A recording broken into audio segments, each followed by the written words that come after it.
ഇതിനിടയിലാണ് ഒരു പ്രധാനപ്പെട്ട കാര്യം കൂടി ഇത് പുറത്തു വരുന്നത്. ഫിലിപ്പ് മമ്പാടിൻ്റെ റിമാൻഡ് റിപ്പോർട്ടിൻ്റെ വിശദാംശങ്ങളാണ് ന്യൂസ് 18 പുറത്തുവിടുന്നത്. പോലീസ് ID കാർഡ് കാണിച്ചാണ് ഫിലിപ്പ് മമ്പാട് ഹോട്ടലിൽ റൂം എടുത്തത് എന്നതാണ് ലഭ്യമാവുന്ന വിശദാംശങ്ങൾ.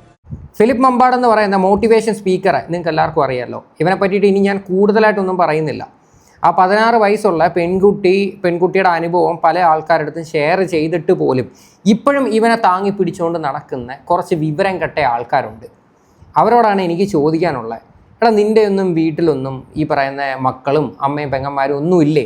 എനിക്കറിയാൻ മേലായിട്ട് ഞാൻ ചോദിക്കുക, ഇവനെപ്പോലെ ഒരു ഭൂലോക തരികിടെ എന്ത് കണ്ടിട്ടാണ് നീയൊക്കെ സപ്പോർട്ട് ചെയ്യുന്നത്? ഇവൻ തന്നെ കുറ്റം സമ്മതിച്ചിട്ടുള്ളതാണ്. ഇവൻ്റെ വോയിസൊക്കെ നമ്മൾ കേട്ടതാണ്. ഇവൻ എന്തൊക്കെ തോന്നിവാസങ്ങളാണ് ആ കൊച്ചിൻ്റെ അടുത്ത് ഇറക്കുന്നതെന്ന്. എന്തായാലും നിലവിൽ ഇവൻ്റെ റിമാൻഡ് റിപ്പോർട്ട് ഇപ്പോൾ പുറത്തു വന്നിട്ടുണ്ട്. അതിനകത്ത് കുറച്ച് കാര്യങ്ങൾ നമുക്കൊന്ന് കേൾക്കാം. കേരളം ഏറെ ചർച്ച ചെയ്യുകയാണ് ഒരു മോട്ടിവേഷൻ സ്പീക്കറുടെ അറസ്റ്റ്, ഒരു പോക്സോ കേസിൽപ്പെട്ടുള്ള അറസ്റ്റ്, അതിൻ്റെ ഗുരുതര വശങ്ങൾ, ഒപ്പം അതിൻ്റെ നിയമ നടപടികൾ ചർച്ച ചെയ്യുകയാണ്. ഇതിനിടയിലാണ് ഒരു പ്രധാനപ്പെട്ട കാര്യം കൂടി ഇത് പുറത്തു വരുന്നത്. ഫിലിപ്പ് മമ്പാടിൻ്റെ റിമാൻഡ് റിപ്പോർട്ടിൻ്റെ വിശദാംശങ്ങളാണ് ന്യൂസ് 18 പുറത്തുവിടുന്നത്. പോലീസ് ID കാർഡ് കാണിച്ചാണ് ഫിലിപ്പ് മമ്പാട് ഹോട്ടലിൽ റൂം എടുത്തത് എന്നതാണ് ലഭ്യമാവുന്ന വിശദാംശങ്ങൾ. ഹോട്ടലുകളിൽ ഇവൻ റൂം എടുക്കുന്നത് ഇവൻ്റെ പോലീസ് ഐഡൻറ്റിറ്റി കാർഡ് ഉപയോഗിച്ചിട്ടാണ് എന്ന്. അതായത് ഇവൻ പോലീസ് എന്ന് പറയുന്ന ജോലി റിസൈൻ ചെയ്തിട്ട് ഒരുപാട് നാളായി. ഇവൻ തന്നെ വന്ന് പബ്ലിക്കിൻ്റെ മുന്നിൽ പറഞ്ഞിട്ടുള്ളതാണ് ആ കഥ. ഈ ജോലി റിസൈൻ ചെയ്ത ഒരുത്തൻ പിന്നെ എന്തിനാ ID കാർഡ് ഉപയോഗിച്ചിട്ട് ഇവൻ റൂം എടുക്കണം? അതിൽ തന്നെ നിങ്ങൾക്ക് മനസ്സിലാക്കാന്നേ ഉള്ളൂ ഇവൻ പക്ക ഫ്രോഡാണ് എന്ന്. പക്ഷേ ഇതൊന്നും ജനങ്ങൾ ഉൾക്കൊള്ളുന്നില്ല. ഇവൻ വലിയ ദൈവമാണ്, ഇവൻ മറ്റെന്തോ സംഭവമാണ് എന്നുള്ള രീതിയിലാണ് ആ ആൾക്കാർ പൊക്കി പിടിച്ചുകൊണ്ട് നടക്കുന്നത്. എന്ത് കണ്ടിട്ടാണ് ഇവൻ്റെയൊക്കെ കൂടെ ആ ഒരു പെൺകുട്ടിയെ കൊണ്ടുവന്ന് നിർത്താനായിട്ട് തീരുമാനിച്ചത്? ഇവനൊക്കെ സത്യം പറഞ്ഞാൽ പക്ക ഫ്രോഡുകളാണ്. ഇങ്ങനെ സമൂഹത്തിൽ വലിയ മാന്യത ചമഞ്ഞ് ഭയങ്കര മിസ്റ്റർ പെർഫെക്റ്റ് ആണെന്നുള്ള രീതിയിൽ നടക്കുന്ന പല നാറികളുടെയും റിയൽ ക്യാരക്ടർ ഇങ്ങനെയാണ്. സോ ഇനിയെങ്കിലും ഈ മാതാപിതാക്കളൊക്കെ മനസ്സിലാക്കേണ്ടതാണ്, നിങ്ങളുടെ പെൺമക്കളെ ഒന്നും ഇങ്ങനെയൊക്കെ ഉള്ളവന്മാരുടെ ഒന്നും അടുത്തൊന്നും കൊണ്ടുപോയി ദൈവത്തെ ഓർത്ത് നിർത്തരുത്. അവർക്ക് എന്തെങ്കിലും മാനസിക ബുദ്ധിമുട്ടുകളോ കാര്യങ്ങളൊക്കെ ഉണ്ടെങ്കിൽ നിങ്ങൾക്ക് നിങ്ങളുടെ പ്രസൻസോടെ കൂടിയിട്ട് നിങ്ങൾക്ക് കൗൺസിലിങ്ങിന് കൊണ്ടുപോകാം. അല്ലാതെ ഈ വായി നോക്കികളുടെ ഒന്നും കൂടെ ഒന്നും അല്ല നിങ്ങൾ കൊണ്ടുവന്ന് നിർത്തേണ്ടത്. അത് ഇനിയെങ്കിലും മനസ്സിലാക്കി കഴിഞ്ഞാൽ നിങ്ങൾക്ക് എല്ലാവർക്കും നല്ലത്. അതിജീവിതയുടെ വീട്ടിൽ പോയി ഫിലിപ്പ് ഒത്തുതീർപ്പിന് ശ്രമിച്ചിരുന്നുവെന്നും റിമാൻഡ് റിപ്പോർട്ടിലുണ്ട്. അതീവ ഗുരുതരമായ കുറ്റകൃത്യമാണ് റിമാൻഡ് റിപ്പോർട്ടിൽ പരാമർശിക്കുന്നത് എന്നതാണ് സാഹചര്യം. അതായത് സംസ്ഥാനത്ത് ഒരു മോട്ടിവേഷൻ സ്പീക്കർ ഒരു കുട്ടിയെ, പ്രായപൂർത്തിയാവാത്ത ഒരു കുട്ടിയെ പീഡിപ്പിച്ച നിർണായകമായ വിവരങ്ങളാണ് കഴിഞ്ഞ ദിവസങ്ങൾ പുറത്തു വരുന്നത്. പക്ഷേ ഇപ്പോൾ പുറത്തു വരുന്ന ഈ റിമാൻഡ് റിപ്പോർട്ടിൽ അതിലും ഗുരുതരമായ ചില വശങ്ങൾ കൂടി ഉൾപ്പെടുന്നു എന്നതാണ്. ഇതിൽ പറഞ്ഞൊരു കാര്യം കേട്ടോ, ആ പെൺകുട്ടിയുടെ വീട്ടിൽ പോയിട്ട് കേസ് ഒത്തുതീർപ്പാക്കാൻ വേണ്ടി ശ്രമിച്ചു എന്ന്. അവർക്ക് മേ ബി പൈസയും കാര്യങ്ങളൊക്കെ ഇവർ ഓഫർ ചെയ്തിട്ടുണ്ടായിരിക്കാം. കഴിഞ്ഞ ദിവസം ഈ പറയുന്ന ഫിലിപ്പിൻ്റെ വൈഫ്, അതായത് എക്സ് വൈഫ് വന്ന് കാണിച്ച് കൂട്ടിയ കുറച്ച് പരിപാടികൾ നമ്മൾ കണ്ടതാണ്. അതായത് ഇവർ രണ്ടുപേരും ഒരുമിച്ചാണ് ജീവിക്കുന്നത്, ഞങ്ങൾ ഡിവോഴ്സ് ആയിട്ടില്ല എന്ന്. എന്നാൽ 2024 ഡിവോഴ്സ് ആയതിൻ്റെ പേപ്പറും പിന്നെ ഈ പറയുന്ന വൈഫ് നിലവിൽ 6 കൂടെയാണ് ജീവിച്ചുകൊണ്ടിരിക്കുന്ന ആ ഒരു വ്യക്തിയുടെ വോയിസും ഉൾപ്പെടെ ഓൾറെഡി വെളിയിൽ വന്നതാണ്. ഞാൻ വീണ്ടും വെച്ച് ഞാൻ നിങ്ങളെ വെറുപ്പിക്കുന്നില്ല. അപ്പോൾ നിങ്ങൾ മനസ്സിലാക്കേണ്ടത് ഇത് മൊത്തത്തിൽ ഒരു ഉടായ്പാണ്. ഈ ഫാമിലി മുഴുവൻ ഉടായ്പകളാണ്. ഇവനൊക്കെ എങ്ങനെ ഒരു മോട്ടിവേഷൻ സ്പീക്കറായെന്നാണ് ഞാൻ ആലോചിക്കുന്നത്. ഇവനൊക്കെ എന്തുവാ മോട്ടിവേറ്റ് ചെയ്തത്? ഇവനെയൊക്കെ കണ്ടിട്ട് എന്ത് ഇൻഫ്ലുവൻസ് ചെയ്യാനാണ്? ഇവനെയൊക്കെ പോലെയുള്ള പരമനാറികളൊക്കെ ജീവപര്യന്തം വരെ ജയിലിൽ കിടക്കണം. സാഹചര്യം CV അനുമോദ് നമുക്കൊപ്പം ചേരുന്നുണ്ട്. അനുമോദ്, റിമാൻഡ് റിപ്പോർട്ടിൻ്റെ ഗുരുതരമായ വിഷയം നിലവിൽ പോലീസിൽ നിന്നും VRS എടുത്ത ഫിലിപ്പ് മമ്പാട് പോലീസിൻ്റെ ID കാർഡ് ദുരുപയോഗം ചെയ്തു എന്നതാണ്. അങ്ങനെയെങ്കിൽ ഇതെങ്ങനെ സാധ്യമായി എന്ന ഗുരുതരമായ വിഷയങ്ങളിലേക്ക് കൂടി അന്വേഷണം പോകേണ്ടി വരും. ഒപ്പം ഈ റിമാൻഡ് റിപ്പോർട്ടിലുള്ള മറ്റ് കണ്ടെത്തലുകൾ, പോലീസിൻ്റെ വിലയിരുത്തലുകൾ അതെങ്ങനെയാണ്?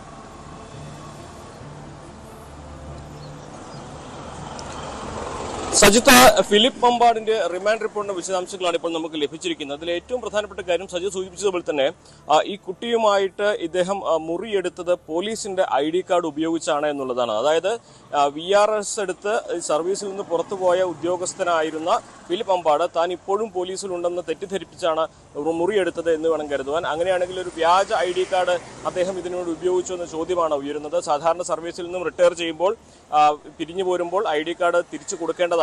എന്നാൽ വളരെ സത്യമാണ്. ഈ ജോലിയിൽ നിന്ന് പിരിഞ്ഞു പോകുന്ന സമയത്ത് നമ്മൾ ID കാർഡ് തിരിച്ചു കൊടുക്കേണ്ടതാണ്. അപ്പം തീർച്ചയായിട്ടും ഇവൻ ഫേക്കായിട്ടുള്ള ഒരെണ്ണം ഇവൻ ഉണ്ടാക്കിയിട്ടുണ്ട്. ആ കുട്ടിയും കൊണ്ട് ഇവന് റൂം എടുക്കണമെങ്കിൽ ഈ പറയുന്ന ID കാർഡ് കാണിച്ചു കഴിഞ്ഞാലേ കുറച്ചുകൂടെ കൺവിൻസ് ചെയ്യാൻ പറ്റത്തുള്ളായിരിക്കാം ഈ റിസപ്ഷനിൽ ഇരിക്കുന്ന ആൾക്കാർക്ക്. അതിൻ്റെ വേണ്ടിയിട്ടായിരിക്കാം ഈ പറയുന്നവൻ ഒരു ഐഡൻറ്റിറ്റി കാർഡ് ഇവൻ ഉണ്ടാക്കിയത്. ഒന്ന് ആലോചിച്ചോണം ഇവ എത്രത്തോളം ക്രിമിനലാണ് എന്ന്. ഇവനെ സപ്പോർട്ട് ചെയ്യുന്ന ആൾക്കാരുടെയൊക്കെ തലയിൽ കളിമണ്ണെങ്ങാണുമാണോ എനിക്ക് മനസ്സിലാവുന്നില്ല. എന്ത് കണ്ടിട്ടാണ് ഇവനെ സപ്പോർട്ട് ചെയ്യുന്നത്? ഇവൻ വെറും ഫ്രോഡാണ് ഇവൻ. ഇനി അതേപോലെ തന്നെ കഴിഞ്ഞ ദിവസം വയനാട്ടിൽ 16 വയസ്സുകാരി ആത്മഹത്യ ചെയ്ത സംഭവം നിങ്ങളെല്ലാവരും കണ്ടതാണല്ലോ.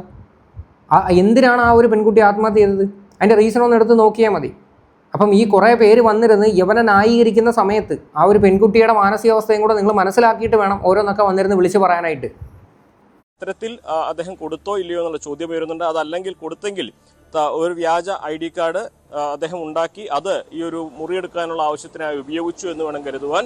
എന്താണെങ്കിലും ഇത് റിമാൻഡ് റിപ്പോർട്ടിൽ ഏറ്റവും പ്രധാനപ്പെട്ട ഒരു കാര്യം തന്നെയാണ് ഈ ഒരു പരാമർശമുള്ളത്. അതുപോലെ തന്നെ ഇതിൽ ഏറ്റവും പ്രധാനമായി മറ്റൊന്ന് പറഞ്ഞിരിക്കുന്നത് മനഃപൂർവ്വം ഈ ഒരു ലൈംഗിക ഉദ്ദേശത്തോടെ ഈ കുട്ടിയെ കൊണ്ടുപോയി രക്ഷിതാക്കളുടെ സമ്മതമില്ലാതെ കൊണ്ടുപോയി പീഡിപ്പിച്ചു എന്നുള്ളതാണ്. ഈ കുട്ടിയുടെ സംരക്ഷണ ചുമതല രക്ഷിതാക്കൾ താൽക്കാലികമായി ഫിലിപ്പ് അമ്പാടിനെയായിരുന്നു ഏൽപ്പിച്ചിരുന്നത് കൗൺസിലിങ്ങിന്റെ ഭാഗമായിട്ട്. അത്തരത്തിൽ ഉത്തരവാദിത്തമുള്ള ഈ കുട്ടിയുടെ സംരക്ഷണ ചുമതലയിലുള്ള ഇരിക്കെയാണ് ഫിലിപ്പ് അമ്പാട് ഈ കുട്ടിയെ ഇത്തരത്തിൽ ലൈംഗികമായിട്ട് ഉപയോഗിക്കുന്നത് എന്നതാണ് ഈ ഒരു റിമാൻഡ് റിപ്പോർട്ടിലെ ഏറ്റവും പ്രധാനപ്പെട്ട ഒരു കാര്യം. ലൈംഗികമായി ഉപയോഗിക്കണമെന്ന ഉദ്ദേശത്തോടെ കരുതിക്കൂട്ടി പെൺകുട്ടിയെ കൊണ്ടുപോയതാണ് എന്നാണ് റിമാൻഡ് റിപ്പോർട്ടിൽ പോലീസ് പറയുന്നത്. ഇത് ഈ ഒരു സംരക്ഷണ ചുമതല ഇവന് ശരിക്കും പറഞ്ഞ ഒരു മകളുള്ളതല്ലേ. ആ ഒരു പെൺകുട്ടിയുടെയൊക്കെ അവസ്ഥ ആലോചിക്കുമ്പോൾ ഉണ്ടല്ലോ, ഇതിനെ പോലെയുള്ള നാറിയുടെ കൂടെ ആയിരുന്നല്ലോ കുറച്ച് നാൾ ആ ഒരു പെൺകുട്ടിയൊക്കെ താമസിച്ചിട്ടുണ്ടായിരുന്നത്. എന്തുകൂടെ ഈ സത്യം പറഞ്ഞ് കേൾക്കുന്നത് അറിയാൻ മേലാണ്ട് ചോദിക്കുവാണ്. ഇനിയും ഏതെങ്കിലുമൊക്കെ പെൺകുട്ടികൾക്ക് ഇങ്ങനെയൊക്കെയുള്ള അനുഭവങ്ങൾ നേരിട്ടിട്ടുണ്ടെങ്കിൽ തീർച്ചയായിട്ടും വന്ന് പ്രതികരിക്കണം എന്നാണ് എനിക്ക് പറയാനുള്ളൂ. ഇനി ഒരിക്കലും ഇവനൊന്നും ഈ മോട്ടിവേഷൻ ഒന്നും പറഞ്ഞിട്ട് സമൂഹത്തിൻ്റെ മുന്നിൽ ഇറങ്ങരുത്. ഇറങ്ങിയാൽ തന്നെ ഇവനെ ഒന്നും ഒരു മനുഷ്യരും സപ്പോർട്ട് ചെയ്യരുത്. പ്രധാനമായിട്ട് ഇവൻ്റെ കുറേ ഫാൻസായിട്ടുള്ള കുറച്ച് അന്ധത ബാധിച്ച കുറച്ച് ആൾക്കാരുണ്ട്. അവരിപ്പോഴും ഇവനെന്തോ അങ്ങ് പുണ്യാത്മാവാന്നുള്ള രീതിയിലാണ് കരുതിയിരിക്കുന്നത്. ഇതൊക്കെ കേട്ടിട്ടും കണ്ടിട്ടും നിനക്കൊക്കെ എങ്ങനെ സപ്പോർട്ട് ചെയ്യാൻ തോന്നുന്നു? ഇവൻ വെറും ഭൂലോക ഫ്രോഡാണെന്ന് പോലും നിനക്കൊന്നും മനസ്സിലാക്കാനില്ല. ഇനിയിപ്പം കുറേ എണ്ണം ഇപ്പം അങ്ങ് ഇറങ്ങും. മനഃപൂർവ്വം ഫിലിപ്പിനെ പെടുത്തിയതാണ്, ഫിലിപ്പിൻ്റെ കരിയർ നശിപ്പിക്കാൻ വേണ്ടി ചെയ്തതാണ്. ഇവനെയൊക്കെ മനഃപൂർവ്വം പെടുത്തിയിട്ട് എന്ത് ചെയ്യാനാണ്? ഇവനൊക്കെ ഫ്രോഡാണെന്നുള്ള കാര്യം ഇവൻ്റെയൊക്കെ മുഖത്തെഴുതി വെച്ചിട്ടുണ്ട്. ഇരിക്കെ ഇത്തരത്തിലൊരു കൃത്യം ചെയ്തത് അതീവ ഗുരുതരമായിട്ടുള്ള ഒരു നടപടിയായിട്ടാണ് കാണുന്നത്. അതുപോലെ തന്നെ ഈ ഒരു ഇദ്ദേഹത്തിന് ജാമ്യാപേക്ഷയ്ക്ക് വേണ്ടിയുള്ള ജാമ്യത്തിന് വേണ്ടിയുള്ള ശ്രമങ്ങളൊക്കെ നടക്കുന്നുണ്ടെങ്കിലും ജാമ്യം അനുവദിക്കരുതെന്നാണ് പോലീസ് റിമാൻഡ് റിപ്പോർട്ടിൽ ആവശ്യപ്പെടുന്നത്. അതിന് പ്രധാനപ്പെട്ട ഒരു കാരണം സമൂഹത്തിൽ വലിയ സ്വാധീനമുള്ള വ്യക്തിയാണ് ഫിലിപ്പ് അമ്പാട്. സാമൂഹ്യ മാധ്യമങ്ങളിലൂടെയൊക്കെ ഒട്ടേറെ ആരാധകരെയും അണികളെയൊക്കെ സൃഷ്ടിച്ച ഒരാൾ. അപ്പോൾ അത്തരത്തിലൊരാൾക്ക് ജാമ്യം നൽകിയാൽ അത് ഈ കേസിനെ ബാധിക്കും. അത് ഈ പരാതിക്കാരിയും സാക്ഷികളെയും സ്വാധീനിക്കാനിടയുണ്ട്. ഇദ്ദേഹം വിദേശത്തേക്ക് കടന്നു പോകാൻ സാധ്യതയുണ്ട്. എന്നീ കാര്യങ്ങൾ മുൻനിർത്തിക്കൊണ്ട് ജാമ്യം നൽകരുത് എന്ന ഒരു കാര്യമാണ് റിമാൻഡ് റിപ്പോർട്ടിൽ പോലീസ് പറയുന്നത്. എന്നാണെങ്കിലും ഇതിനൊക്കെ എന്തിന് ജാമ്യം കൊടുക്കണം? നമ്മുടെയൊക്കെ സിസ്റ്റം നിങ്ങൾക്ക് അറിയാവുന്നതാണ്. കുറച്ച് നാൾ കഴിയുമ്പോഴത്തേക്ക് തീർച്ചയായിട്ടും ജാമ്യം കിട്ടും. അത് വേറൊരു സത്യം. ശരിക്കും നമ്മുടെ ശരിക്കും പറഞ്ഞു കഴിഞ്ഞാൽ പുറത്തെ രാജ്യങ്ങളെ പോലെ ഉള്ള നിയമങ്ങൾ നമ്മുടെ നാട്ടിൽ കൊണ്ടുവന്നിട്ടുണ്ടെങ്കിൽ ഉണ്ടല്ലോ, ഇവനൊന്നും ഒരു ജാമ്യവും കിട്ടാൻ പോകുന്നില്ല. ഇവനൊക്കെ ജീവനോടെ ഭൂമിയിൽ കാണത്തുമില്ല. ആ നിയമമാണ് ശരിക്കും പറഞ്ഞാൽ ഇവിടെ കൊണ്ടുവരേണ്ടത്. ഇത്തരത്തിലൊക്കെയുള്ള തെമ്മാടിത്തരം കാണിക്കുന്ന ഓരോ ഓന്മാർക്കും അങ്ങനെയൊക്കെയുള്ള ശിക്ഷകളാണ് ഇവിടെ കൊടുക്കേണ്ടത്. അവന് യാതൊരു ഉളുപ്പുമില്ലാതെ അവൻ ജാമ്യാപേക്ഷ കൊടുത്തു എന്ന്. അതിലും ഒപ്പം തന്നെ മറ്റൊരു പ്രധാനപ്പെട്ട ഒരു കാര്യം കൂടിയുണ്ട്. ഈ ഒരു പരാതി വന്നതിന് ശേഷമാണെന്ന് കരുതണം ഈ കുട്ടിയുടെ അതിജീവിതരെ വീട്ടിൽ പോയി ഫിലിപ്പ് അമ്പാട് ഒത്തുതീർപ്പിന് ശ്രമിച്ചിരുന്നു എന്നൊരു ഗുരുതരമായ വിവരം കൂടി പോലീസിൻ്റെ റിമാൻഡ് റിപ്പോർട്ടിലുണ്ട്. അതായത് റിമാൻഡ് റിപ്പോർട്ടിൻ്റെ വിശദാംശങ്ങളിൽ ഏറ്റവും പ്രധാനപ്പെട്ടതായിട്ട് എടുത്തു പറയാവുന്നത്, ഒന്ന് ആ ഫിലിപ്പ് അമ്പാട് വ്യാജ ID കാർഡ്, അതായത് പോലീസിലാണെന്ന് തെറ്റിദ്ധരിപ്പിച്ച് പോലീസിൻ്റെ റിട്ടയർ ചെയ്ത Philip Ambat police ID card ഉപയോഗിച്ച് റൂം എടുത്തു എന്നുള്ളതാണ്. ഒന്നുകിൽ അദ്ദേഹം വ്യാജമായിട്ട് പോലീസിൻ്റെ ID കാർഡ് നിർമ്മിച്ചതാകണം. അത് അന്വേഷണത്തിന് വിധേയമാക്കേണ്ട ഒരു കാര്യമാണ്. രണ്ടാമതായിട്ട് ഈ കേസ് ഒത്തുതീർപ്പിനായിട്ട് ഫിലിപ്പ് അമ്പാട് അതിജീവിതരെ വീട്ടിൽ പോയി എന്നുള്ള ഒരു പരാമർശം റിമാൻഡ് റിപ്പോർട്ടിലുണ്ട്. മൂന്നാമതായിട്ട് സംരക്ഷണ ചുമതലയിലിരിക്കെ കുട്ടിയെ ലൈംഗികമായി ഉപയോഗിക്കണമെന്ന ഉദ്ദേശത്തോടെ കരുതിക്കൂട്ടി രക്ഷിതാക്കളുടെ സമ്മതമില്ലാതെ കൊണ്ടുപോയി എന്നുള്ളതാണ് അതിൽ ഏറ്റവും പ്രധാനപ്പെട്ട ഒരു കാര്യം. അങ്ങനെ ഇത്രയും ഹീനമായ കൃത്യങ്ങൾ ചെയ്ത രക്ഷിതാക്കളുടെ സമ്മതമില്ലാതെ കൊണ്ടുപോയെന്ന്, അതായത് ഇവൻ്റെ ഒരു ഇൻറ്റൻഷൻ എന്ന് പറഞ്ഞു കഴിഞ്ഞാൽ ആ കുട്ടിയെ എത്രത്തോളം മാക്സിമം ഉപയോഗിക്കാൻ പറ്റുന്നോ അത്രത്തോളം ഉപയോഗിക്കണം എന്നുള്ളൊരു ചിന്താഗതിയോടെയാണ് ഇവൻ ഇങ്ങനെയുള്ള പരിപാടിക്ക് ഇവൻ ഇറങ്ങിത്തിരിച്ചത്. ഇതോടുകൂടി എല്ലാവരും മനസ്സിലാക്കിക്കോ, ഈ റീലും റിയാലിറ്റിയും തമ്മിൽ ഒരുപാട് വ്യത്യാസമുണ്ട്.